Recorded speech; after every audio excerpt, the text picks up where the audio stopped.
Solve करें तो इसमें हमें कह रहा है सेट ए है, ये एलिमेंट है, सेट बी है, ये एलिमेंट है, सेट सी ये एलिमेंट है। वो कह रहे हैं बी माइनस ए माइनस सी बताओ तो क्या होगा। तो मैंने लिख दिया बी माइनस ए बोल रहा है तो मतलब ए माइनस बी, तो ए माइनस बी। अब ये बी कैंसिल हो जाएगा, सी कैंसिल होगा, इसमें ई कैंसिल हो जाएगा तो बच गया ऊपर ए डी। अब ए डी माइनस सी, अब सी में से ये ए डी माइनस कर दो, ये सी है उसमें से अगर हम ए तो है नहीं, डी कट जाएगा तो ई एफ जी एच बन जाएगा हमारे पास आंसर।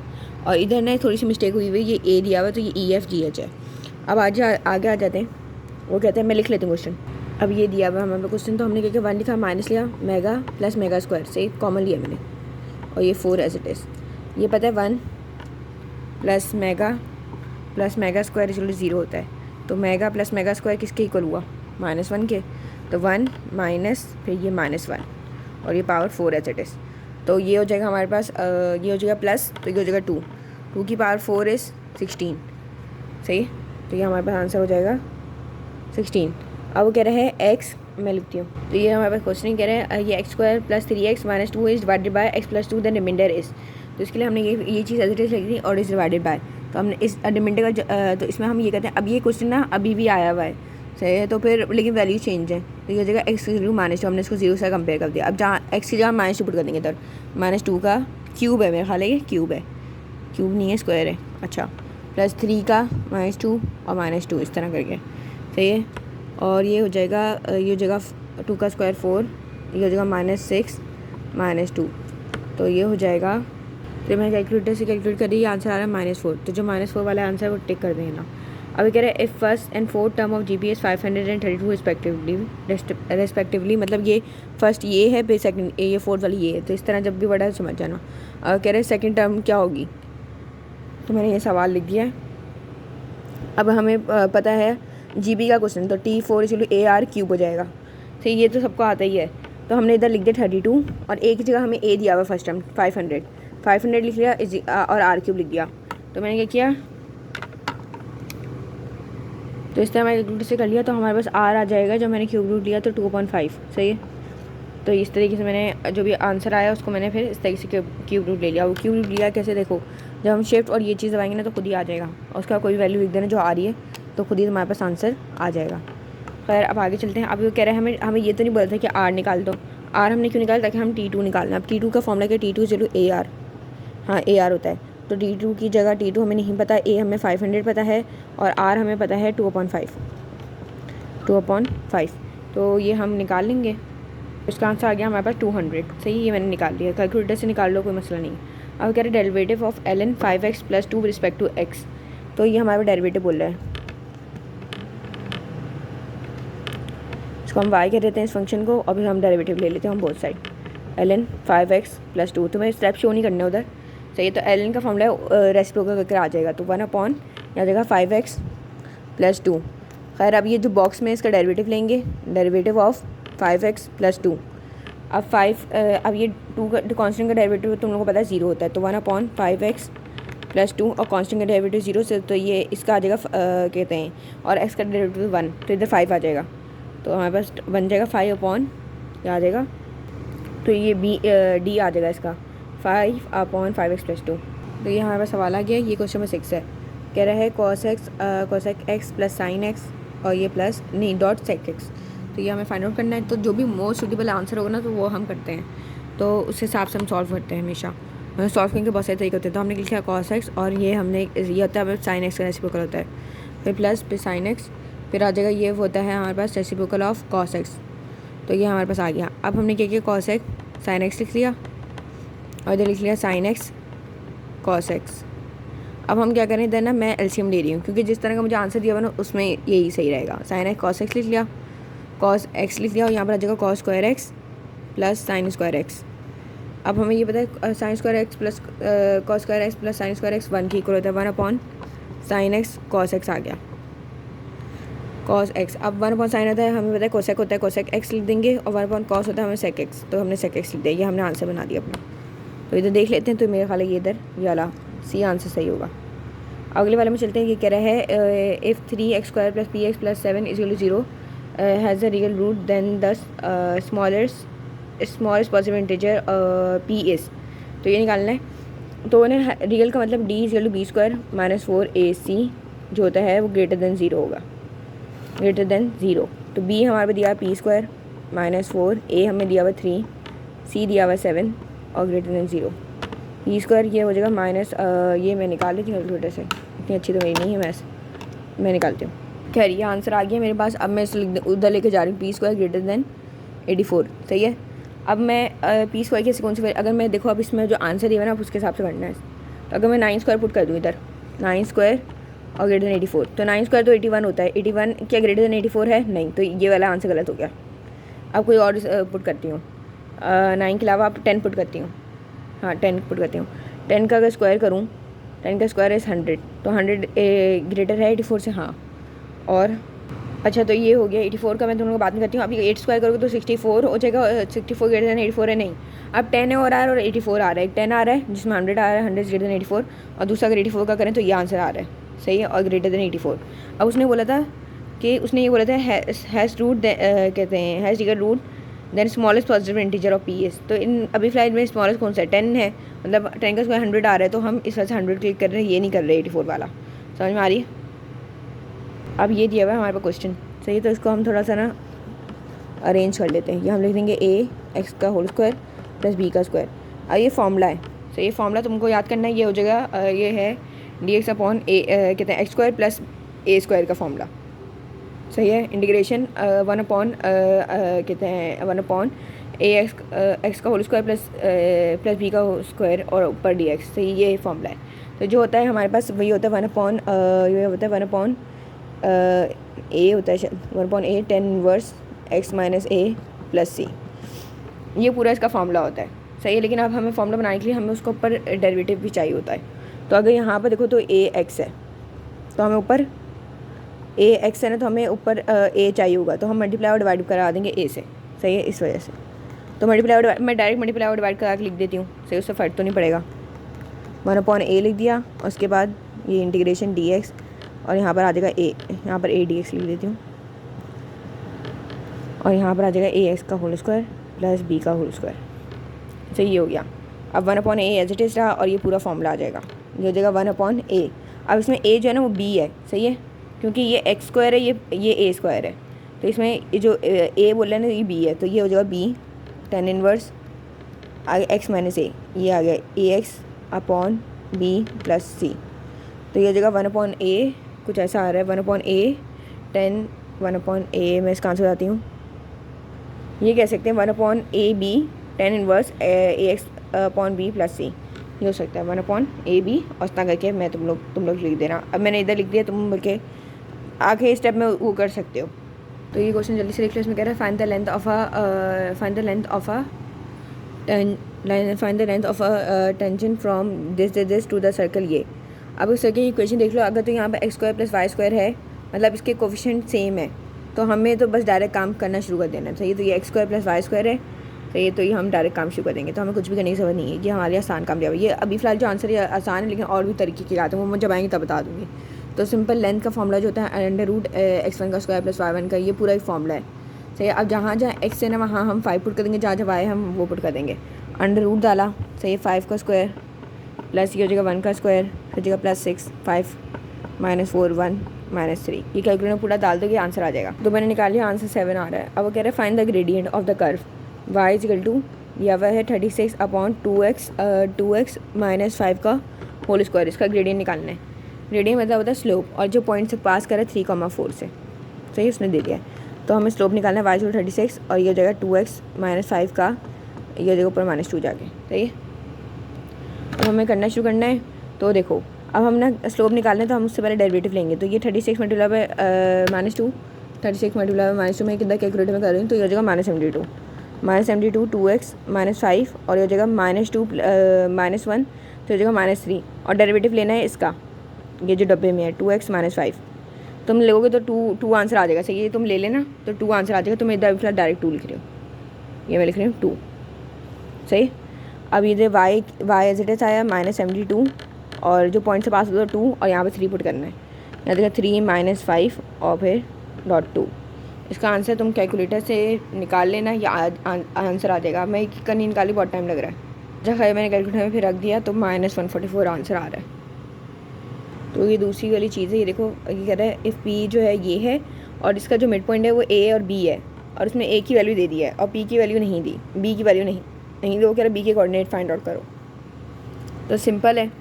सो ये मैंने लिख दिया, ये मैंने फॉर्मूला लिख दिया मिड पॉइंट का, x1 + x2/2 y1 + y1 + y2/2, और सही ये हमें पी के कोऑर्डिनेट दिए जो एक्स वाई हम लिखते हैं, 1,2 दिया है। इस बार मैंने ए कोऑर्डिनेट को बी के कोऑर्डिनेट a, b कर दिया ताकि मुझे आसानी हो फाइंड आउट करने में। तो x वाला x के साथ कंपेयर हो जाएगा 2 + a/2 और 2 = 5 + b/2, 2 = 2 + a, ये जगह a = 0, 4 = 5 + b और वो जगह 4 - 5 = b और b = -1। तो a 0, -1 आंसर आ जाएगा इसका, 0, -1 ये आंसर आ गया। अभी कह रहे सॉल्व द डिफरेंशियल इक्वेशन, ये मैं इधर कर लेती हूँ। तो ये वो कह रहे dy/dx = xy, तो ये dy ये आ जाएगा वहाँ पर y और dx x। सही है। अब ये हो जाएगा सही है। अब इंटीग्रेशन का साइन लगा लेते हैं दोनों तरफ, 1/y dy = x dx। तो ये इस तरीके से है। अगर कोई भी चीज़, अब ये देखो ये नीचे और उसका ऊपर कहते हैं डेरिवेटिव मौजूद है, मतलब अगर रिस्पेक्ट टू वाई करें तो ऊपर डेरिवेटिव 1 होगा, तो मौजूद है, तो सिंपल ये ln y हो जाएगा, ln y। और यहाँ पर x का डेरिवेटिव मौजूद है, मतलब इसका मतलब क्या कहते हैं, x का डेरिवेटिव 1 होता है, तो 1 मतलब जब नहीं है तो 1 तो पता है ऑब्वियस होता ही होता है। तो सिंपल वही है, जब रिस्पेक्ट टू x dx हो रहा है तो सिंपल हम इसमें पावर रूल लगा लेंगे, जो होता है x²/2, तो सेम प्लस c भी ला जाएंगे। तो ln y = x²/2 + c, ये मेरा ख्याल है पैराबोला आंसर है। इसमें कह रहा है वर्टेक्स और पैराबोला निकालो, और ये इस तरीके से मैंने कर दिया ना। तो सिंपल x² + 4x है, तो मिल गया x² + 2 और फिर x सही और 2, ताकि 4 बन जाए, इसी तरह 4 बनेगा सही है। और फिर +2² कर दिया मैंने, तो 2² किया तो 4, और उधर जो y की वैल्यू उसको अलग सेंड कर दिया, तो ये जगह y और -5, और यहाँ पर 4 आया तो उधर भी मैंने दूसरी तरफ भी +4 ऐड कर लिया। अगर आप अपनी तरफ से कुछ ऐड करो तो आपको दूसरी तरफ जाके वो भी चीज़ करनी पड़ती है, सही है। तो मैंने +4 भी कर दिया इसको। तो x² + 2 का होल स्क्वायर = y - 1, सही है। तो मैथ्स का रूल अगर आप ऐड करते तो एक चीज़ सब्ट्रैक्ट भी करनी होती है, सही है। तो उधर अगर मैं इधर ले आऊँ उसको तो वो सब्ट्रैक्ट ही हो रहा है ना, तो मैं उधर मैंने आसानी के लिए पहले से उधर लेके चली गई हूँ। तो ये हम इसको कंपेयर कर देंगे ओरिजिनल इक्वेशन से, है वो बोला कि ये हो जाता है x - 2 का होल स्क्वायर, x - h का होल स्क्वायर क्या था y - 1 4a y - 1। तो हमें वर्टेक्स बताने पैराबोला का, और ये ओरिजिन पे नहीं है, तो सिंपल h हो जाएगा हमारे पास -2 और y हो जाएगा हमारे पास 1, सही है। तो मेरा चाहिए कैसे कहाँ +2 आ रहा है ना, तभी तो हम इस तरीके से हम इसको इस तरीके से भी लिख सकते हैं, माइनस और इस तरह करके, सही है। तो फिर हमें पता चलेगा h जो है वो -2 के इक्वल है, और जो k है ये k है, और k जो है हमारे पास 1 के इक्वल है। तो इस तरह वर्टेक्स हो जाएंगे -2, 1, सही है। अगले बार जाते हैं, वो कह रहे हैं the length of arc of S निकालना है, रेडियस दिया हुआ है 9 सेंटीमीटर, और हमें वो दिया हुआ है एंगल दिया हुआ है 140, थीटा दिया हुआ है 140, सही। तो क्वेश्चन उन्होंने पढ़ लिया होगा। अब मैं बताती हूँ, ऐसे लो r थीटा फॉर्मूला होता है, ये तो नॉर्मल सी बात है। अब जो r हमें चाहिए एस चाहिए, तो r जो होता है हमारे पास रेडियन में होना चाहिए, तो 140 × π/180 करना है, जो तुम खुद कर लेना। तो मैंने निकाल लिया, मतलब 140 × π/180 करा ताकि मेरे पास रेडियन में आ जाए, और इस तरह करके हमारे पास 7 पाई आंसर आ गया। तो ये अप्रॉक्सीमेटली 22 के इक्वल हो रहा है, कहाँ गया, हाँ 22 सेंटीमीटर के इक्वल हो रहा है, तो तुम कर लेना। अब आगे चलते हैं। और कह रहे हैं कि एक ट्रायंगल है, सही है, ABC, सही है। उसके हमें एक A दिया हुआ है 10 सेंटीमीटर, B दिया हुआ है 15 सेंटीमीटर, बीटा दिया हुआ है 30 सेंटीमीटर, 30 डिग्री, और अल्फ़ा निकालना है। तो simple A/sin alpha = B/sin beta, alpha निकालना है, तो कहते हैं A sin बीटा और अपॉन B हो जाएगा = sin अल्फ़ा। A हमारे पास 10 है, मल्टीप्लाई sin बीटा हमारे पास sin बीटा हमारे पास 30 था, अपॉन B हमारे पास था 10, B क्या था, एक रुक जाओ, B था 15, हाँ B 15 था, और बीटा, हाँ सही से तुमने सैम्पल कैलकुलेटर में लिख दिया, मैं लिखती हूँ। तो खैर साइन अल्फ़ा था = sin अल्फ़ा चलता रहा, तो हमने अल्फ़ा की वैल्यू निकाल दी, तो ये सिंपल 1/3 साइन ये हो जाएगा, साइन इनवर्स 1/3 हो जाएगा हमारे पास, सही है। तो ये हो जाएगा साइन इनवर्स 1/3, ये वाला हो जाएगा A। अब वो कह रहा है हमारे पास एक मैट्रिक्स दिया हुआ है A, सही है, वो दे रहा है 7x वाई अपॉन 9। अब वो कह रहे हैं A is equal to A transpose. तो ये इसमें हमने करना क्या होता है, हमने इसके सिंपल वो चेंज करने होते हैं, बट कॉलम को उसमें कर लेते हैं और उसको उसमें कर लेते हैं। तो ये हो जाएगा 7x अपॉन वाई अपॉन 9। तो इसका आंसर हो जाएगा हम कह सकते हैं x equal to y, x equal to y, ये आंसर हो जाएगा, क्योंकि हम ट्रांसपोज ले रहे हैं तो वही चीज़ होगी दोबारा। अब कह रहे हैं how many different arrangement are made using a letter, पता नहीं कहाँ चला गया। कह रहे हैं how many different arrangement can be made by using all the letter of the word equation. तो सिंपल यही करना है कि हमने इक्वेशन स्पेलिंग लिख दी। अब देखना है इसमें पहले टोटल कितने हैं, तो तुम बोलोगे 8 आ रहा है, 1 2 3 4 5 6 7 8, तो 8 फैक्टोरियल आंसर हो जाएगा। अब देखते हैं रिपीटेड कौन सा, रिपीटेड एक भी नहीं है तो छोड़ दो, सिंपल तुम 8 फैक्टोरियल कैलकुलेशन निकाल लोगे 8 किया और पे शिफ्ट और ये दबाया, ये आ गया 8 फैक्टोरियल, ये आंसर आ जाएगा तुम्हारे पास, जो भी आंसर आ रहा है भाई। अब कह रहे हैं तुम्हारे पास 2 रेड बॉल हैं, 2 येलो बॉल हैं, 2 ब्लू बॉल हैं, प्रॉबिलिटी बताओ रेड निकालने की कितनी है। तो पहले इनको टोटल कर दो, कहते हैं 1 2 3 4 5 6, तो 6 नीचे आ गया। निकालना है किसकी, रेड की, तो 2/6, और 2/6 होता है 2 1 2 2 3 6, तो 1/3 आंसर आ जाएगा इसका। अब आंसर दूसरे का कह रहे हैं कि ना binomial expansion 1 + 1/4 n is second and third term are equal, find the value of n निकालना है। सही है, तो सेकेंड टर्म के लिए ये हो जाता है और थर्ड टर्म के लिए ये हो जाता है।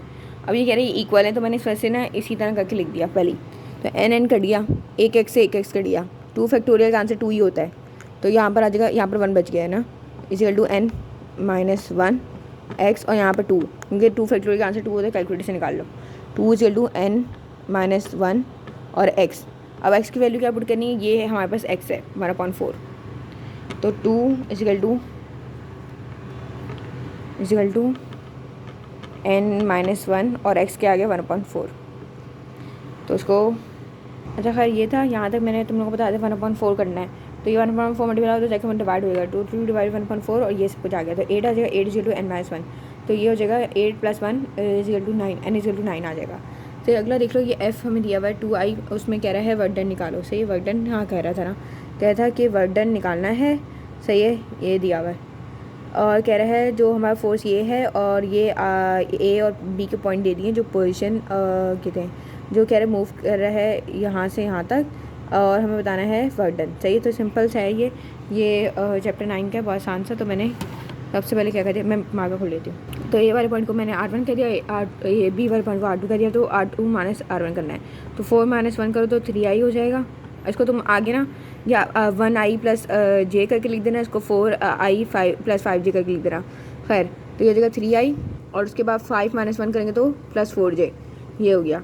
सही है, F डॉट R कहते हैं वर्क डन का फॉर्मूला क्या है, F डॉट R, तो ये W इक्वल टू, यहाँ पर हमने सिंपल डॉट प्रोडक्ट निकालना है, तो मैं डायरेक्ट करूँ क्योंकि मैं जगह नहीं है, तो 2 3 6 आ गया, और 5 1 5 5 4 20 +20, तो ये हो जाएगा 26 जूल हो जाएगा, सिंपल। अच्छा दूसरा 22 सवाल देख लो, तो कह रहे limit x tends to 0 x cot x, तो मैं लिख दिया लिमिट x टेंड्स टू 0 और x लिख दिया एज इट इज, और साइन अपॉन कॉस लिख दिया। सही, कॉस अपॉन साइन लिख दिया कॉट का फॉर्मूला, तो x अपॉन साइन x कर दिया, और लिमिट ये कॉस x वाला कर दिया, तो ये हमें पता चल गया ये होता है 1 के इक्वल, अगर ये हो जाएगा 1 के इक्वल प्रॉपर्टी के हिसाब से, और हम इधर लिमिट अप्लाई कर देंगे तो cos 0 हमारे पास हो जाएगा, cos 0 कितना होता है 1, तो आंसर सिंपल इधर 1 आ जाएगा, क्योंकि 1 × 1 नहीं आ जाएगा। अब हम कर लेते हैं, तो मैं पहले थोड़ा आसान कर रही हूँ, पहले इंटीग्रेशन बात करती हूँ। सेंट्रिसिटी ऑफ कह रहा है इलिप्स, जो दिया हुआ है 25x² + 9y² इक्वल टू 225, तो सिंपल, तो हमने क्या करना है x² अपॉन यहाँ पर कर देना 9 + y² अपॉन 25, सिंपल इसको इंटरचेंज कर लेते हैं हम, जब भी ऐसा आ रहा हो ना, 1 के अलावा आ रहा हो, अगर 1 आ रहा हो तो नहीं करना, मतलब इधर 1 आया और इधर कुछ और नंबर आया तब ये नहीं, तब प्रॉपर वे में करते हैं, मतलब सब डिवाइड करके जो आंसर आ रहा होगा वो करना है, तो सिंपल यही बनेगा, तुम डिवाइड कर लो इन सबसे तब भी यही बन रहा है, या इस तरीके से कर लो, ट्रिक यूज़ कर लो, तो x² अपॉन 3² + y² अपॉन 5 का स्क्वायर इक्वल टू 1, इनमें से बड़ा कौन सा है, ये वाला बड़ा है, तो मेजर एक्सिस कौन सा, y एक्सिस में है। सही है, तो ये हमारे पास जो है ना मेजर एक्सिस हाँ y एक्सिस में, और ये हमारे पास a है, ये हमारा b है। तो इस सेंसिटिविटी का फॉर्मूला होता है E = √a² - b² upon a, तो हम लोग सिंपल कैलकुलेटर यूज़ करेंगे, √ दबाएंगे, तो a हमारे पास दिया हुआ है 25 a² ना, 25 - b9 अपॉन 25, ये सिंपल आ जाएगा मेरे पास 4/5 आंसर आ रहा है, ये तुम लोग देख के कर लेना। सही, 4/5 आंसर आ रहा है, ये वाला अब कह रहे हैं if 3 straight line are concurrent coefficient the coefficient of determinant is, ये 3 लाइन दी हुई और बोले कॉन्करेंट है। कॉन्करेंट है तो मतलब जो डिटरमिनेंट होगा वो 0 ही होगा। कॉन्करेंट लाइन का डिटरमिनेंट 0 होता है। तो इतनी लंबी करके उन्होंने वही पूछा कि प्रॉपर्टी है कि 0 होता है। अब बेसिक नॉलेज क्लियर होगी तो ये कर सकते हो आराम से। तो ये हमारे पास सवाल दिया हुआ है, इसको सॉल्व करना है। तो हम पहले कॉस करें, हमें देखना होता है कि इसका डेरिवेटिव मौजूद है या नहीं। तो हम cos 3x का डेरिवेटिव देख लेते हैं। तो खैर हम इसका डेरिवेटिव ले रहे हैं, बल्कि इसको हटा दो, ऐसे डेरिवेटिव ले रहे हैं, सही है। तो अब cos का डेरिवेटिव क्या होता है, माइनस साइन 3x, और फिर डेरिवेटिव लेंगे जो इसके में डब्बेगा, तो ये हो जाएगा 3x। तो माइनस साइन 3x.3 आना चाहिए। तो ये हमारे पास आना चाहिए।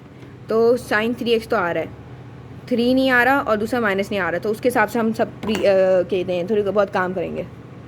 खैर तो मैंने अरेंज करके लिख दिया, मैंने मल्टीप्लाई और डिवाइड कर दिया -3 से, और उसके बाद मैंने यहाँ पर माइनस साइन 3x और .3 लगा लिया, सही। अब ये -1/3 इधर बचा हुआ है। तो -1/3 अब हम simple power rule power rule लगा लेंगे, क्योंकि अगर कॉस का डेरिवेटिव मौजूद तो पावर रूल लगा लेंगे। हो जाएगा cos 6 3x अपॉन 6 हो जाएगा शायद, हाँ सही है, और प्लस c आ जाएगा। तो ये हो जाएगा -6 1 6 12 6 18 cos 6 3x प्लस c। तो जो जिसमें आंसर होगा वो कर लेना, सही है। और आखिरी वाला रह गया, वो बता देते हैं। ये the area bounded by the curve y equal to 1/4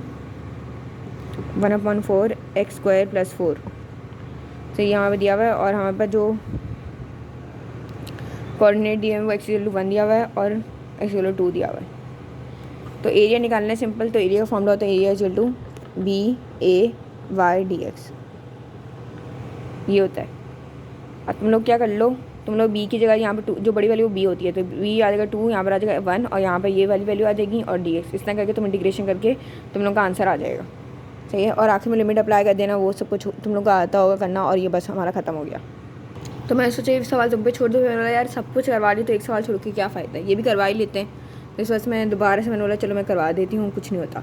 तो ये सवाल है हमारे पास, सही है। तो ये b की जगह में तो बताया था b बड़ी वाली होगी और वो छोटी वाली होगी। तो ये y की वैल्यू में हम लिख देते हैं 1/4 x² + 4 और dx, सही है, मैंने लिख दिया। अब इंटीग्रेशन कर लेते हैं। तो a = 1/4, अब x² है तो x में +1 किया तो x³/3, सही है, प्लस, और यहाँ पर आ जाएगा 4x और पूरा लिमिट लगा के आ जाएगा 2 और 1, सही है। अब पहले क्या करना है, 1/4 यहाँ पर डालना है, बल्कि 12 कर लो इसको, 4 1 4 3 12, मैंने यहाँ पर 12 डायरेक्ट लिया, सही है। अब कहते हैं, अब x की जगह क्या डालना है तुम लोगों को, x की जगह डालना है पहले 2³ + 4, और फिर भी डालना है, फिर x की जगह डालना है 2, सही, फिर माइनस कर देना है।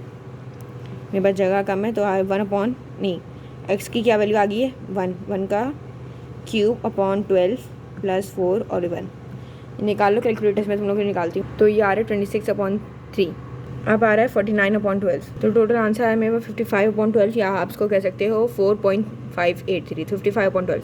अब जाते हैं अपने आंसर पे। तो इसमें कहीं पर भी ऐसा नहीं दिया, मिक्स फ्रैक्शन में दिया। तो मिक्स फ्रैक्शन को सॉल्व करने का तरीका क्या होता है, जैसे कि 8 4 और 7 है, तो 8 4 32 + 7 करके, और फिर जो भी आंसर आया उसको डिवाइड बाई 8, इस तरह करके हम लिखते हैं इसको। मतलब कि जैसे लिखा हुआ है ना, मैं तुम लोगों को बता देती हूँ। जैसे लिखा है 4 7 और 8, तो हम इस तरह करते हैं, जैसे 4 8 कहते हैं। पहले हम कहते हैं 4 8 क्या होता है, 4 8 होता है 32, तो 32 + 7 कर लेते हैं, तो हो जाएगा 39/8 लिख देंगे इसको, सही। इस तरीके से करके हम सॉल्व कर होते हैं, अगर मिक्स फ्रैक्शन में दिया हो। या अगर इस तरह करके ये रुक गया बिना कैलकुलेटर सॉल्व करेंगे, और कैलकुलेटर की सॉल्व करने जाते हो तो शिफ्ट दबाया, और ये वाली चीज़ दबा दी। अब जो भी वैल्यू है, जैसे मैं इस b का करती हूँ ना, क्योंकि मुझे पता चल गया वो तो आ नहीं रहा, 4 7 12, तो ये आ गया 55/12। तो ये मेरे पास जो आंसर आएगा ना चीज़ का, वो होगा b आंसर करेक्ट है। तो ये तुम लोग कर लेना, बाकी आप पूरी वीडियो कंप्लीट हो गई है, कोई सवाल नहीं रह गया, सबको हो गया है।